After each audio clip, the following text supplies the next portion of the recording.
Pour lier la théorie à la pratique, de nombreux jeunes en spécialisation en journalisme mettent les vacances scolaires à profit pour séjourner dans différentes rédactions.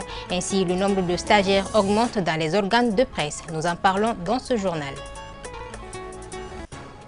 Afro-basket des moins de 16 ans, Tunisie 2023. Le Mali est sacré en filles et médaillé de bronze en garçons. Ce porte-étendard du pays de retour ont été accueillis hier par le public sportif avec tous les honneurs. Nous en parlons en fin d'édition.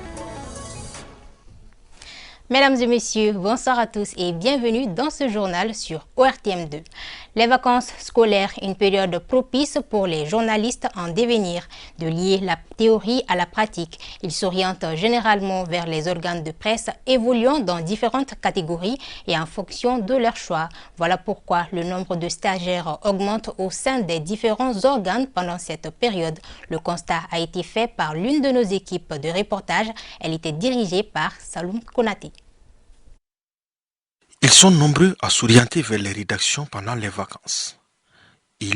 Ce sont les journalistes stagiaires. Nous sommes au groupe Djoliba TV Nuis. Aminata Dede Sissoko est journaliste stagiaire. Détentrice d'une licence en journalisme, elle nous explique sa motivation. C'est une chaîne que je suivais bien avant de venir ici. Donc j'ai vu leur manière de traiter les informations, ça me plaisait. Je me suis dit que si je venais à Djoliba, j'allais beaucoup apprendre. Je suis venue déposer ma demande ici, j'ai été appelée. Dans le journalisme, il est très important, quand on est un journaliste, qu'on regarde les papiers ensemble, qu'on se dit ça c'est bien, ça ce n'est pas bien. Les critiques, ça nous aide à nous améliorer vraiment. Tout comme Aminata Dede Sissoko, Idriss Sagara et Aïchatou Diarra ambitionnent d'embrasser le journalisme. Tous passionnés du métier, ces jeunes nous parlent déjà des expériences acquises durant le stage. On est en congé, donc pour ne pas rester à la maison et ne rien faire, je suis venue faire un stage. J'ai appris beaucoup de choses. Je voulais dire à la jeunesse malienne que quand on ne va pas à l'école, il faut venir soit faire un stage, soit essayer de faire quelque chose. Je suis à la licence 3 et comme maintenant c'est le congé, donc j'ai décidé de venir ici travailler pour avoir au moins une petite expérience sur ce domaine. Lorsqu'on vous dit que le journalisme c'est sur le terrain, c'est quand vous venez dans une rédaction et que vous voyez la pression dans laquelle les gens travaillent. C'est en ce moment que vous allez vraiment comprendre le sens même de la phrase. Lier la théorie à la pratique et la conviction de ces jeunes. Il est donc important de faire un suivi. Car ne dit-on pas qu'un journaliste mal formé est une bombe à retardement? Bonne chance donc à ces futurs journalistes. Le téléphone portable est un outil planétaire facilitant l'interconnexion. Cela grâce aux facilités qu'il offre aux utilisateurs. Le constat est général, c'est que certains parents laissent de gré les leurs à la portée de leurs enfants. Une pratique de plus en plus courante avec les risques qui peuvent en découler. Sur la question, les avis divergent. Bakari Kaba, Diakité. Le téléphone portable, plus qu'un simple moyen de communication, sert à beaucoup de choses dans la satisfaction des besoins de l'homme. On peut installer dans son téléphone des applications ludiques pour enfants et d'autres pour s'instruire également. Laisser son appareil à la portée des enfants demeure une pratique à ne pas encourager selon nos interlocuteurs. Il faut mettre un code de non-accès à là où il ne doit pas aller. Mais si vous laissez le téléphone à l'enfant pour qu'il ait accès à tout ce qui se trouve à l'intérieur du téléphone, mais vous êtes en train de détruire l'enfant, vous êtes en train de vous détruire vous-même. Actuellement, laisser des téléphones portables à des enfants, vraiment, ça peut aboutir à une mauvaise éducation de ces enfants-là. Un petit enfant qui est tellement habitué au téléphone, d'abord ça joue, n'est-ce pas, sur la vision des enfants. Ça c'est un. Deuxièmement, ça joue, n'est-ce pas, sur l'éducation de l'enfant. Parce que l'enfant, il ne sait pas ce qui est bon à regarder dans le téléphone et ce qui n'est pas bon à regarder. Ça peut les pousser à faire de n'importe quoi, comme sortir avec leurs petits amis. Pour ceux qui voient chez leurs parents, là, ils vont aller répéter ça dehors. Ce n'est pas du tout respectueux. La vigilance doit être de mise en utilisant d'une manière efficiente cet appareil devenu un couteau à double tranchant. Il faut chercher à donner aux enfants ce qu'on appelle les tablettes. Il y a des tablettes qui sont conçues pour ça, rien que pour les jeux d'éducation, les jeux de sensibilisation les jeux d'éveil de leur conscience à leur jeune âge. À chaque parent de veiller à ses enfants par rapport à l'utilisation de ces téléphones, surtout les nouvelles techniques de communication et d'information. On ne peut pas mettre seulement ce qui anime l'enfant dans le téléphone. Donc il y a les positifs, il y a les négatifs dans le téléphone. Ils peuvent garder leur téléphone loin de leur enfant pour qu'ils ne commettent pas des erreurs, quoi. Une fois que les enfants ont accès à tout le contenu du téléphone, c'est tout le système éducatif qui risque de basculer. Il va donc de soi que les parents veillent sur ces enfants.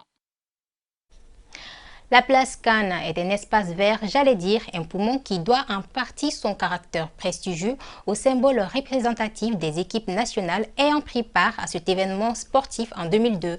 Au fil du temps, le constat est devenu mitigeux en ce sens que des individus malveillants s'en prennent à symbole pour des raisons injustifiées. Des agressions que ce patrimoine national continue à subir aux grandes dames de la population. Atouma Tungara. Place Cannes à la Fiabougan commune 4, un espace vert abritant des symboles des 16 équipes ayant pris part à la Coupe d'Afrique des Nations en 2022. Elle sert de détente notamment pour des noctambules qui viennent profiter de ces cadres prestigieux. C'est le cas de cet interlocuteur qui s'y rend souvent pour se promener avec ses enfants. J'ai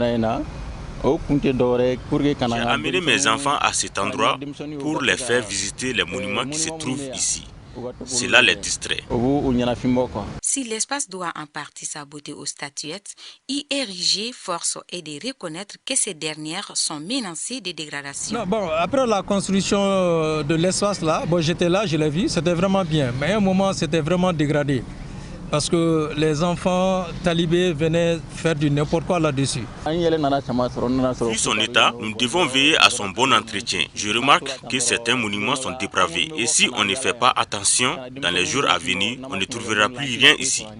Outre les agressions que subissent les statuettes, nos interlocuteurs affirment craindre les risques de banditisme. Parce que je vois des enfants jusqu'à 23h et quelques. Bon, ce qui est sûr, les gens vont essayer de les agresser ou bien ainsi de suite. Mais je pense que les responsables de la commune, ils doivent les sécuriser pour que les enfants puissent bien s'épanouir dans ces espaces verts. Avant, on venait ici sans aucune crainte. Mais actuellement, on s'inquiète pour nous-mêmes et pour nos motos. Je demande aux autorités de mettre au moins 2 policiers pour sécuriser les lieux. La place Cannes, comme bien d'autres espaces publics, mérite d'être entretenu eu égard à son importance. Mais à ce rythme, l'endroit risque de connaître un autre sort. Vous le savez certainement, le contrat est un acte de volonté entre 2 parties. Il peut se faire verbalement ou par écrit. Aujourd'hui, force est de constater que certaines personnes apposent leur signature à des documents de contrat sans maîtrise de toute clause. Ces dernières courent ainsi de grands risques. Konandi Bamani. Vivant dans une société, il y aura toujours des accords de volonté entre les membres. En ce qui concerne le droit, il est difficile de comprendre qu'une personne donne son accord en faveur de quelque chose qu'elle ne comprend pas. Souvent, 2 personnes peuvent décider d'aller à un contrat. Vous trouverez que souvent la personne qui donne son accord n'a pas le même niveau de compréhension, n'est-ce pas, des termes du contrat par rapport à l'autre. On ne peut pas donner son accord sans pourtant comprendre c'est sur quoi on doit donner cet accord-là. En matière du contrat, il est impardonnable selon cet entrepreneur de signer un contrat dont on ignore le contenu. Car ça engage déjà la personne moralement et intellectuellement. S'il signe au nom d'une compagnie, il engage la compagnie à une responsabilité du contenu de ce contrat. Pour ne pas subir les effets de droit d'un contrat mal compris, nous devons nous rapprocher des spécialistes pour qu'ils nous guident. Les notaires, les techniciens de droit peuvent écouter les parties, essayer de traduire par rapport à la langue du contrat, essayer de coucher sur le papier et maintenant vous expliquer, n'est-ce pas, ce que ça veut dire réellement. Donc si vous êtes d'accord, en ce moment vous allez signer le contrat. En matière de droit, il y a certaines conditions qui font que nous sommes en contrat. Si ces conditions ne sont pas remplies, le contrat peut être annulé. Et il n'y a pas de contrat sans observer ces différentes conditions. Et la personne qui donne son accord, n'est-ce pas, c'est son consentement. Et ce consentement ne doit pas du tout être vicié. Maintenant, si la personne met certains éléments dans le contrat et que ces éléments ne sont pas prédits dans les droits communs du contrat, ça rend le contrat nul.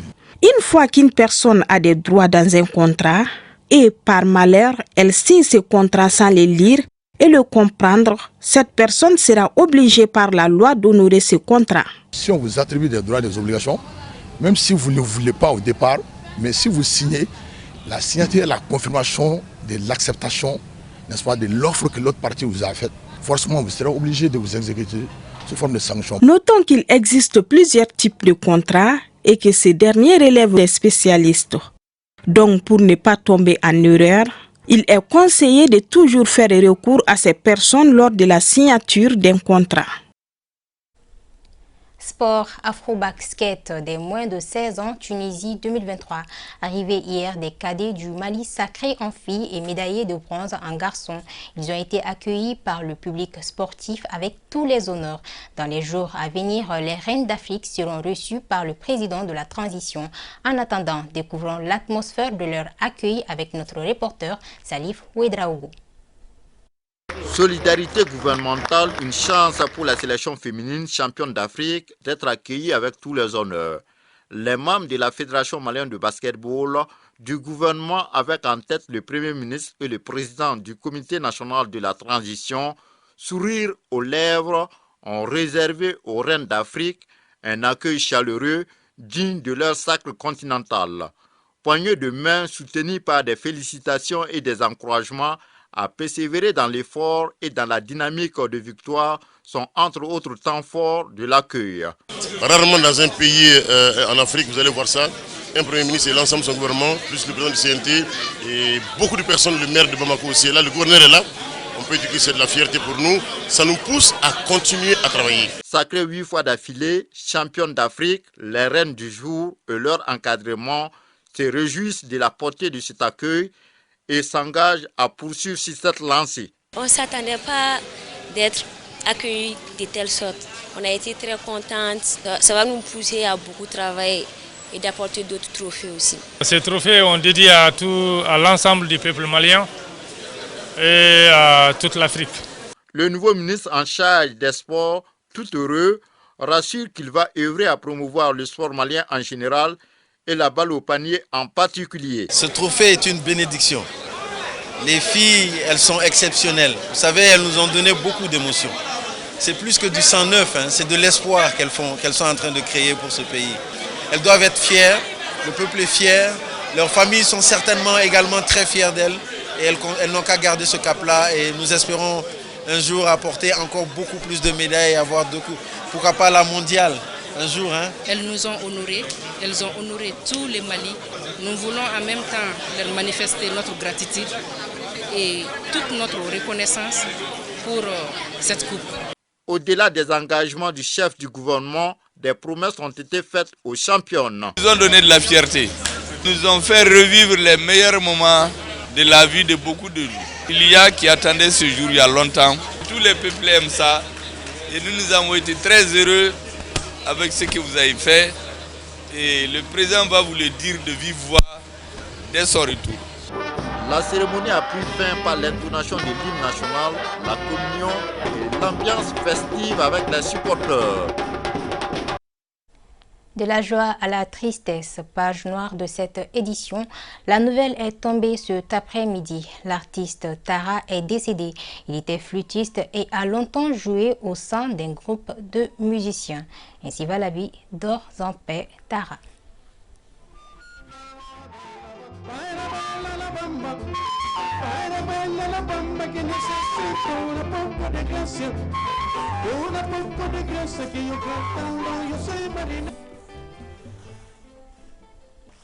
Voilà, c'était donc le journal de la rédaction. Merci à vous de l'avoir suivi. Rendez-vous demain à la même heure. D'ici là, portez-vous bien. Bonsoir.